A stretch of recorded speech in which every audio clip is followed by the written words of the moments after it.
Good afternoon and welcome to Center Court. I'm Alex Gatlin alongside Ryan Hennessy.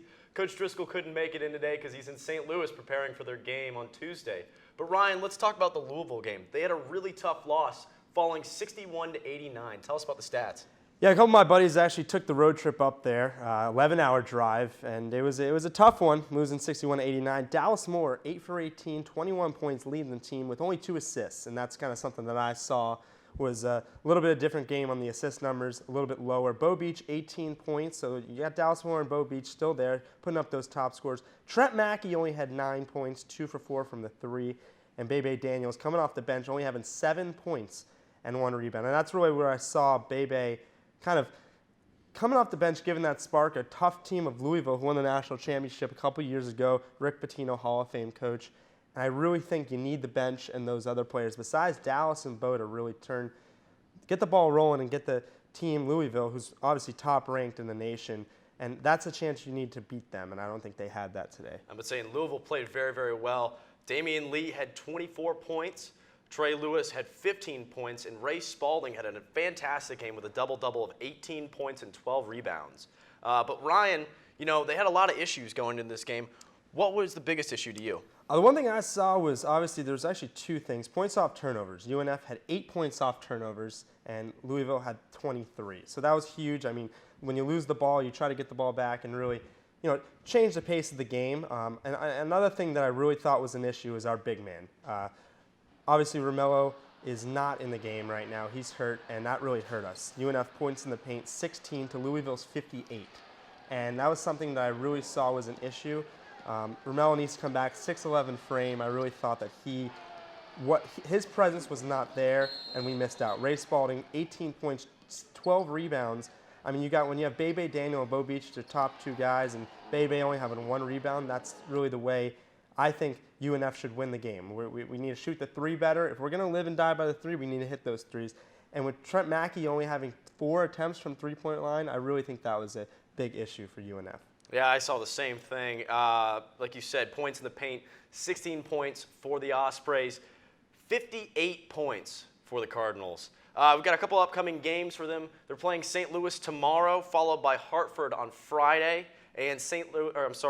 Francis, Brooklyn on Saturday. And something interesting, St. Francis Brooklyn is playing Louisville tomorrow. Really? Yeah, so St. Francis Brooklyn 1-2. St. Louis is 3-0. So that's something that you really want to look at, how they do against Louisville. Of course, we didn't fend that well against Louisville. And then Monday night, obviously, Trinity Baptist at home, UNF Arena. So that should be a good one. I should see you out there, and I'll be there as well. I'll be there. Ospreys. They're 3-3 on the season, so the 3-1 Ospreys are going to be taking on Trinity Baptist at home next Monday night. All right, well, we're going to take a quick commercial break real quick, but when we come back, we've got college football for you and the NFL. Jaguars won. Yep. Jaguars won. Good old win for the Jaguars right here on Center Court.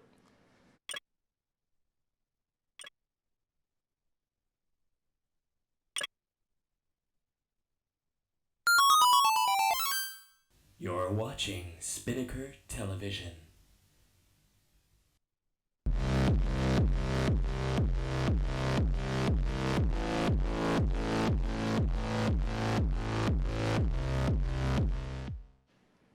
Welcome back here on Center Court. I'm Alex Gatlin, again alongside Ryan Hennessy.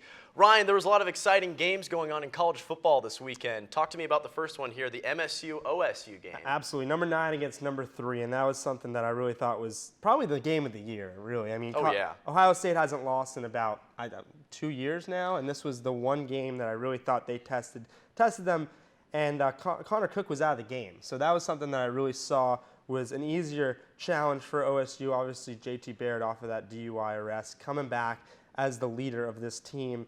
And they got upset. Michigan State over in a field goal fashion. Last-second field goal, 41 yards by their kicker. Had a cool little this after the game. Little wind-up after the game, a little celebration. Had that, and I mean, will Ohio State make the college football playoffs now? Now Ohio State drops in the rankings. OSU moves up. Both have 1 loss in the season, but Michigan State gets that win over Ohio State. Well, Michigan State, with this win, also moves on. They lock in going to the Big Ten title game. Yeah, and that's huge. Do you see Ohio State with a big win kind of turning the wheels and maybe getting into that college football playoff? I mean, they've been there before. They did do good with Cardell Jones instead of JT Barrett. Do you see them doing well? They're going to have to beat Michigan.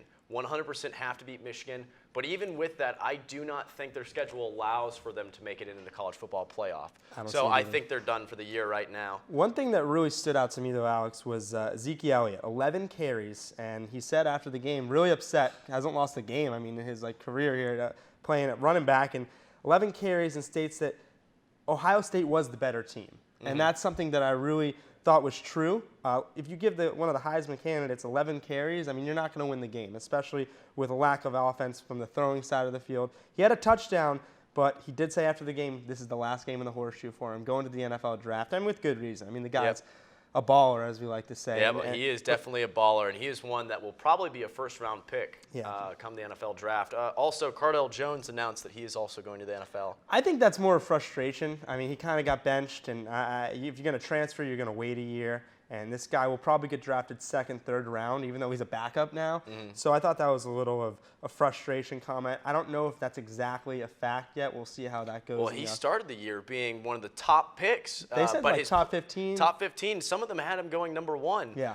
Which I thought was a little outrageous. But I will say he is a pretty decent player. He's got some size to him. He's got all the ability, but he's got to have the mental fortitude as well. Absolutely. And I think that's where he lacks. Moving on, Florida. I went down to Gainesville for my birthday weekend, and man, that was a close one. As a Gator fan, that was a little How much scary. of a birthday present was that for you from Florida? Well, let's put it this way. We played FAU, who was 2-8 on the season going into this game, and they went into overtime. Treon Harris, the backup quarterback for the Gators, and that really, to me, that was just, I thought it was an easy win. We were saying 60-0 was the score of that game, and 14-14 going into overtime. A defensive, Treon Harris had a fumble for a touchdown. Returned by FAU, and they missed the extra point too in overtime. The kickers on Florida, it amazes me. They have a hurt kicker, and their backup keeps on missing field goals. They had a walk-on tryout. They call him the dentist. Is the kicker now for them? He's a dental student at UF. Just walked on for the team. So next week, Florida, are they ready for FSU? Do you think they're ready for FSU? Dalvin Cook can run the ball. Obviously, Kelvin Taylor did have a good game, but can Dalvin Cook carry this FSU team and win it? That's the big question for me. What do you think? What do you see this game, Florida State? I think it'll come down to the quarterback play between Sean McGuire and Treon Harris. I think Sean McGuire is definitely the better of the two. He's had a couple great games, beating Clemson last year and then falling to him this year, but he also played pretty well in that game. But yeah, it's going to come down to Dalvin Cook. Dalvin Cook is the Heisman candidate for Florida State. He is definitely going to be a difference maker for them. Moving on, we've got TCU and OU, a very, very big game. This was a huge game. It was a fantastic finish, too. OU took it 30-29. They knock off TCU. TCU is pretty much out of the college football playoff now. What did you see in this game, Ryan? Well, obviously, TCU, number 18, not a bad team, but Trayvon Boykin didn't play in the game, and that was something that I really saw was an issue. Oklahoma knocks off TCU in good fashion. Baker Mayfield leaves the game with Hendry, a really bad head injury. Yeah, I don't know if you saw the replay. It was pretty gruesome. Yeah, and so he's definitely a Heisman candidate, but TCU, should they have gone for 2? They come back in the game. They were down by a little bit, and they go for 2, and they miss it. And that was a huge issue for them. If they would have knocked off Oklahoma, which was, I believe, number 7 at the time, they would have came back into that top 10. I think they would have had a push at least. I mean, this college football playoff likes TCU. I've seen the rankings so far, and I really think they like TCU in this. So that was a huge loss for them. But, anything could happen coming with Oklahoma. They could really make a push, too. I believe they're number 5, moving on the college football AP rankings. Clemson still at number 1. Alabama at number 2. And these are the AP rankings, so college football comes out tomorrow. But Clemson at number 1, Alabama number 2 with that one loss, but Alabama's just got that running back named Derrick Henry. Oh, Alabama is just running through everybody right now. And so Iowa undefeated at number 3, and it's funny because Iowa last year played Tennessee in the Gator Bowl in Jacksonville, and they lost. Against a Tennessee team, which was, it was okay, but it wasn't like this crazy team. And now they're 11-0. First in their division, obviously. Notre Dame with that one loss at number 4. So that's the top 4 right now. Clemson, Alabama, Iowa, Notre Dame. Think about that Big Ten title game, too. That's going to be Michigan State versus Iowa. That's going to be Those are both teams that are trying to get into the college football playoff. Yep. And with a big win against Ohio State, which was number 1 previously, knocked down to 3, and then they just lost this game. So Oklahoma at number 4, Michigan State number 5, Baylor number 7, Ohio State drops down to 8, and that's where Florida was before this FAU game, and Florida drops down to 10 with Oklahoma State losing as well. UNC, Michigan, Stanford, Florida State at 14 now, moving down a little. Had a good win, but it was against Chattanooga, not a big-time school. But neither is FAU. And So- I would say an FSU handled Chattanooga a lot Yeah. better than Florida handled FAU. So. And the funny thing is how good the game was against Oklahoma with TCU. TCU was 18 starting off this, and now they moved up to 15 even with a loss. Oh, yeah. So that was something that I really thought was interesting. But like I said, it's all about players, and who's going to win the Heisman is about these good players. Alabama with Derrick Henry. I mean, we're going to talk about our Heisman picks right now. I see on your paper, just like mine. I think we both got it right now for the consensus. Derrick Henry, right now, he's rushed for 1,526 yards and 21 touchdowns. He has a 6.1 average per carry right now on the year. Ryan, what else can you tell me about Derrick Henry? The guy's a horse. I mean, there's nothing else you could say about him. He's, I think, 6'2". I don't know if you saw that video of him squatting. He squats like, I don't even think like humans are able to squat. He's a rich man's Brandon Jacobs. and he literally runs angry. Yep. So I mean, I think that they're really going to give Florida some issues in the SEC championship game. But Florida's got a good defense. But we'll see if he has a good game in this SEC championship game. It's his. Heisman is his. Going to number 2, I think we have the same guy as well. Baker Mayfield out of Oklahoma got a head injury this weekend, but you know. I think he'll be back next weekend. He's had a fantastic season so far. 3,200 yards on the season, a 68 completion percentage with 33 touchdowns and also 5 interceptions. So that's a great touchdown to interception ratio. But he's also rushed for 343 yards and 6 touchdowns. So that's another great thing, is that he's a very, very mobile quarterback. What else can you tell me about him, Ryan? Well, at the end of the day, though, I mean, I put him at number 2 as well. Obviously a great player, but at the end of the day, it comes down to where your team is. And he's number 5, but it's not over yet. The season's not over. This SEC championship is not over. If Derrick Henry takes Alabama to the national championship game, I mean, obviously Heisman comes out a little bit before that, but if he wins these next 2 games, rival week next week against Auburn, and then you move on to Florida, if you can run through those 2 defenses, obviously Florida more of the challenge, he's got in the bag. I mean, Baker Mayfield was out and Oklahoma still won, so I want to see him under pressure, kind of like what Marcus Mariota did last year, Cam Newton carrying his team in the past. I really want to see if Baker Mayfield can keep the ball rolling, keep his team, because they're sliding down the rankings right now. Oklahoma number 5 right now, barely out of the college football playoffs, but I still think there's a chance for them. I want to talk about your number 3 and my number 3. They're a little bit different. I have him on my list too, but who's your number 3? I've got Leonard Fournette as my number 3 right now. He's looked absolutely fantastic, minus the last couple games. Yeah, he had a great start to the season. Yeah, he's definitely dropped off. Obviously, still 17 touchdowns, a little bit over 1,500 yards still. He's still the leading rusher in the NCAA right now. Yeah, but you see that drop off, and that's what they look at. I mean, the guy, I guess he put his expectations too high too soon, running for 180 yards a game, and then he dropped off and had like 38 yards against Alabama, I believe, and that defense really shut him down, and that's something that they saw and they didn't like, and that's why he dropped down to 3 on your list, and he's 4 on my list. Well, I think what it showed is that you have to be a running back. You have to have that passing game too, and LSU just hasn't had it at all. No, and you can't be carrying a team and not go undefeated if you're a running back to win the Heisman, and that's something that Mark Ingram did, and I believe, was he the last one to win it as a running back, Mark Ingram? He might have been. I believe it was Mark Ingram. I think it's been quarterbacks the last couple of years. Yep, so Mark Ingram. I'm talking about my number 3 because that was my number 4, Ike Azalea.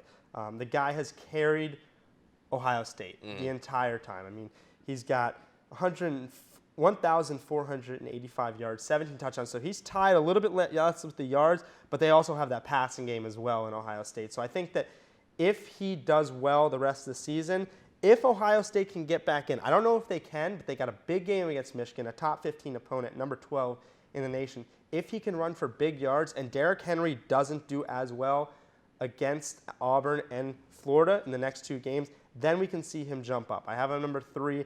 I have Leonard Fournette number 4. We just talked about him. Who's your number 4? I've got Deshaun Watson. I think he would actually be a very great player right now. and he's led his team to an undefeated record and also the #1 ranked team in the nation. Right now, he's thrown for 2,900 yards and 26 TDs. Now, he's had 10 interceptions, but he's also a rushing quarterback, and he's had 642 yards rushing and 6 touchdowns. I think he's the undoubted leader of Clemson, who is the #1 team, and that should play a factor into the Heisman voting. He will definitely be somebody I think he will be in New York when they go to announce it. But as of right now, I've got him at #4 just because of how well all 3 of the other guys have played. Absolutely. So I think, and also I want to note with Derrick Henry, if he were to win the Heisman, he would become the 2nd Alabama player in that storied tradition to ever win the Heisman behind Mark Ingram. And you talk about running backs. I mean, at Alabama, they've got them. They've definitely got the running backs. So, I mean, obviously college football coming to the end of the season, getting excited with those bowl games coming up, the new college football playoff. Rankings will come out tomorrow night, Tuesday night, and that'll be interesting because they do different with their rankings. So we'll see how that goes. Obviously, Saturday happened, football happened, but Sunday as well. Sunday NFL Sunday's football. our favorite day, isn't it? Sunday's our favorite day. Obviously, NFL, the Bengals played last night, and that was a good game. I mean, Bengals have kind of dropped off the last 2 weeks with their losses to Texans, which was like, the Texans aren't as good. You saw a reemergence from J.J. Watt, but Absolutely. But obviously, Carson Palmer versus his old team. That was a big highlight for Carson and the Cardinals. Carson Palmer had a game. I mean, 20 for 31. I believe it says 4 touchdowns, 2 interceptions, but 4 touchdowns. J.J. Nelson, 142 yards and a touchdown. Fitzgerald had 90 yards. So they played well, but Eifert on the other side, still playing good, 2 touchdowns. Jeremy Hill, interesting fact, 13 carries, 45 yards, and 2 touchdowns. Giovanni Bernard had 8 catches, 128 yards. That's our other running back. And now he's playing a little bit of wider, a little bit, but 128 they're moving him out a little bit more and trying to get a little bit more from him. They're still kind of running that double running back system right now. It's working. It's working. It's great. They're not winning. I hate it because it's tearing me up in fantasy, but it's very inconsistent for me. But no, it's working for them very, very well. And I think also we talked about Tyler Eifert. I don't think he gets enough credit for how good he really is. No, he is definitely up there. I think he surpassed Jimmy Graham this season. Oh, absolutely. And it's him, it's Gronk, and it's Travis Kelce. Those are the top 3 tight ends absolutely. right now. You talk about Jimmy Graham dropping off. Like, I can tell you by fantasy owner experience, I was like, I got Jimmy Graham not working out the way I want. Interesting game.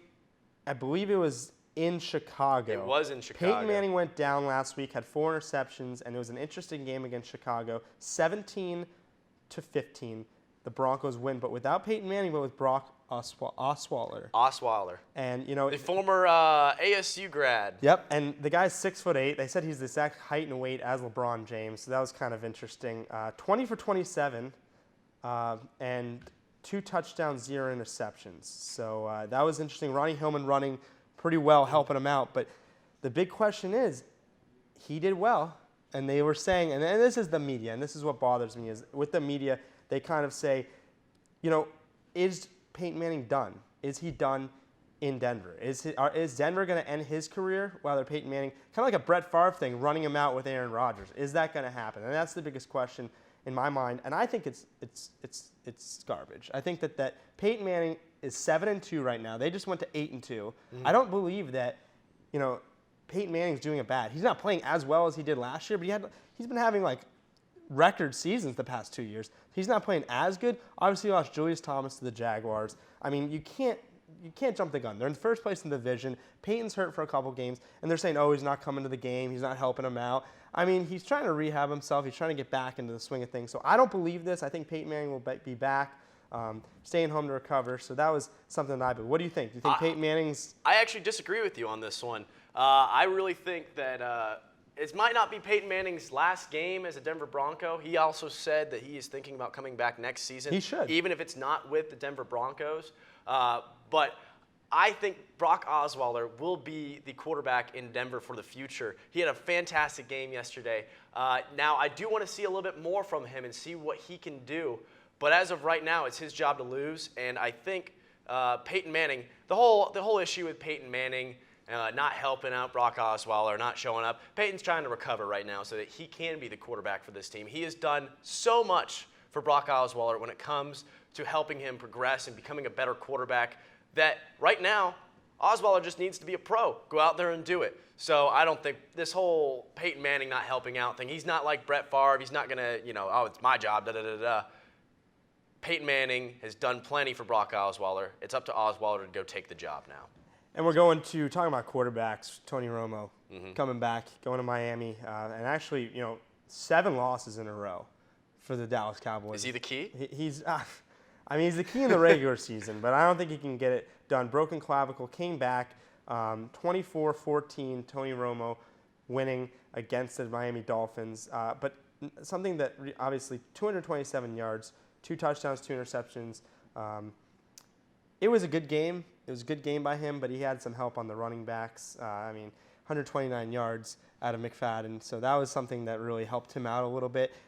They're stuck right now. 3 wins. You got a tough division. Obviously, not the best division. The division besides the AFC South. Not the best division, but you got good teams, and Yeah. you're going to play these good teams like a New York Giants. I believe they're done with the Giants.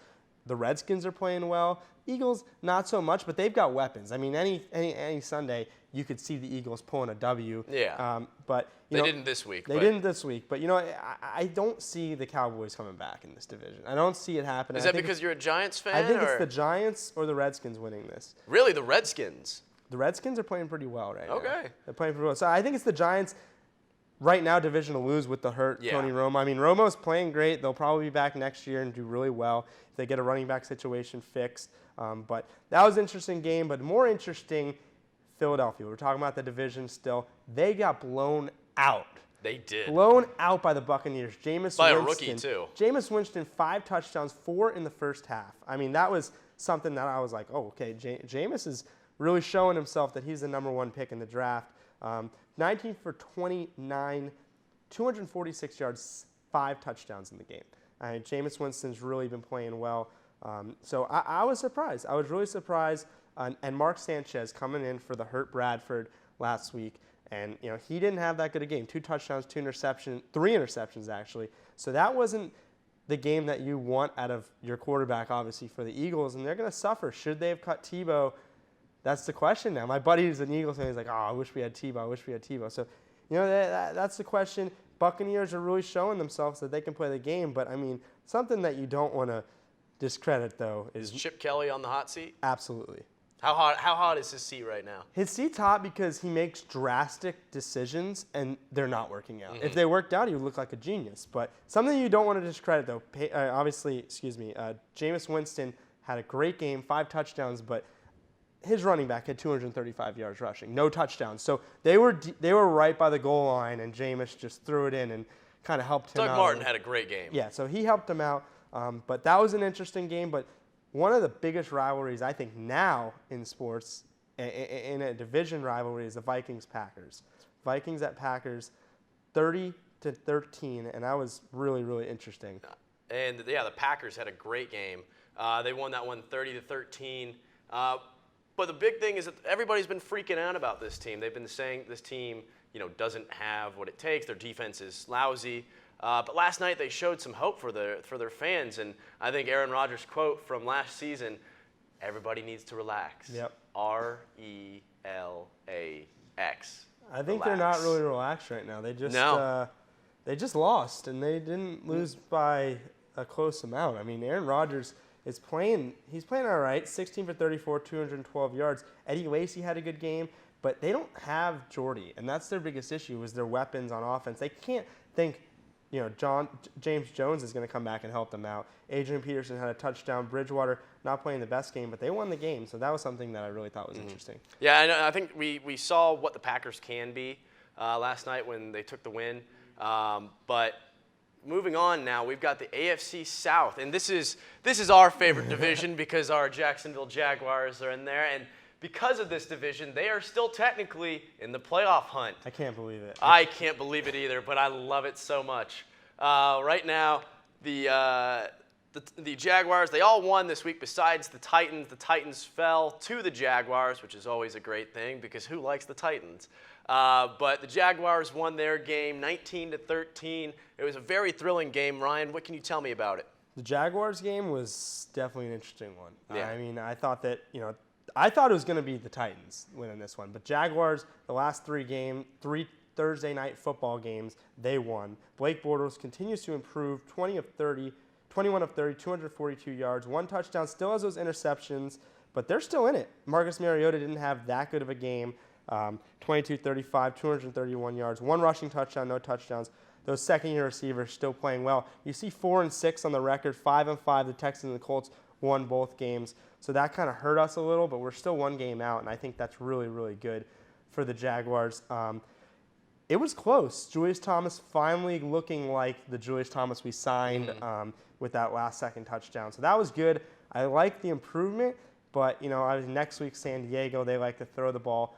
Devon House has been playing better, but can that secondary really play the defense that we hope to? I mean, they're saying we might pick a corner in the draft next draft. So, we're hurting in that area. So that's something that I really think the Jaguars need to improve on is that pass defense. Phillip Rivers likes to throw the ball. Melvin Gordon has no touchdowns yet, so he's going to throw the ball around at home Sunday in the bank. So we'll see how that goes.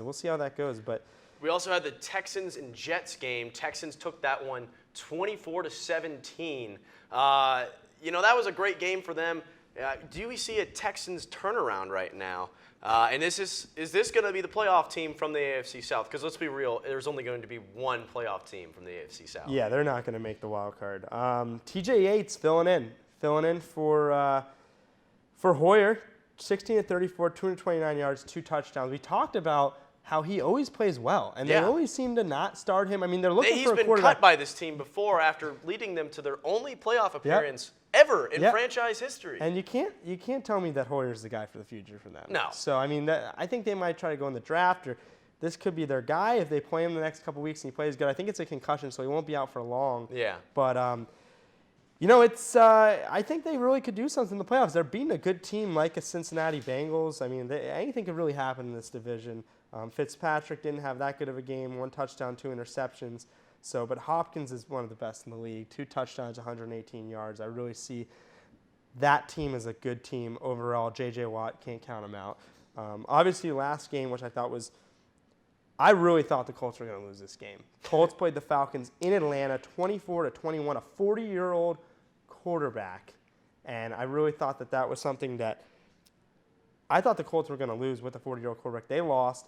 And that was impressive. What do you think about this game? Well, I thought right now we're seeing Matt Ryan kind of fall back into last season Matt Ryan instead of this season Matt Ryan. He's had 6 INTs in the past 5 games.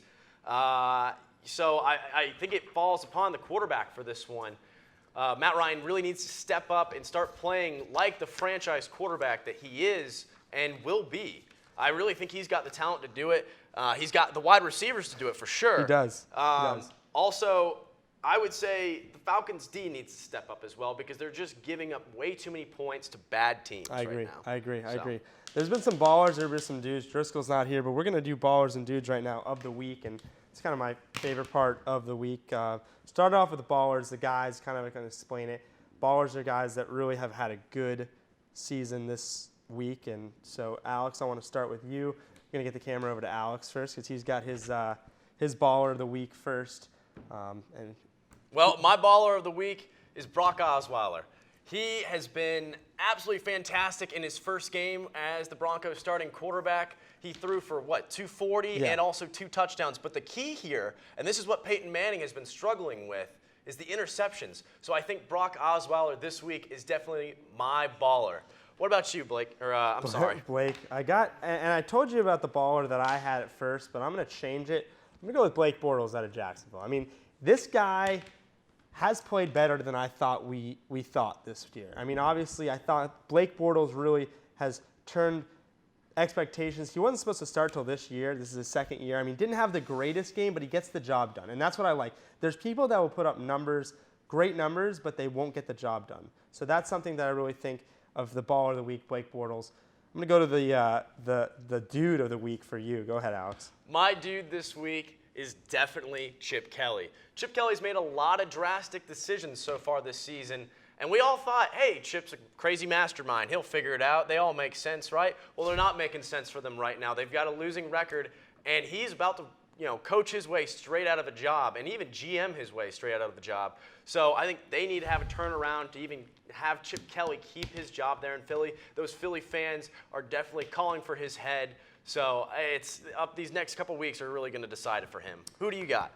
For my dude of the week, and I was there in Gainesville, the Florida quarterbacks. My handwriting's horrible, I'm sorry. But first off, you start with Will Grier, who gets suspended for the year because he takes a steroid substance over the counter, illegal for NCAA. And then you have Treon Harris, almost losing to Florida, or FAU, excuse me. So that was a little scary. But next week's going to be fun. We'll see how it goes. Yeah, we'll see how they do with the Florida State game. Rivalry week for the NFL. Got a game tomorrow against St. Louis. We've got Monday night. We're back here at UNF Arena. So it should be a fun week, Alex. Good show. Good show. Good to be with you again, as always. We're signing out. I'm Ryan Hennessy. This is Alex Gatlin. Signing out here on center court with Matt Driscoll. Coach will be back next week, too. Yes, he will.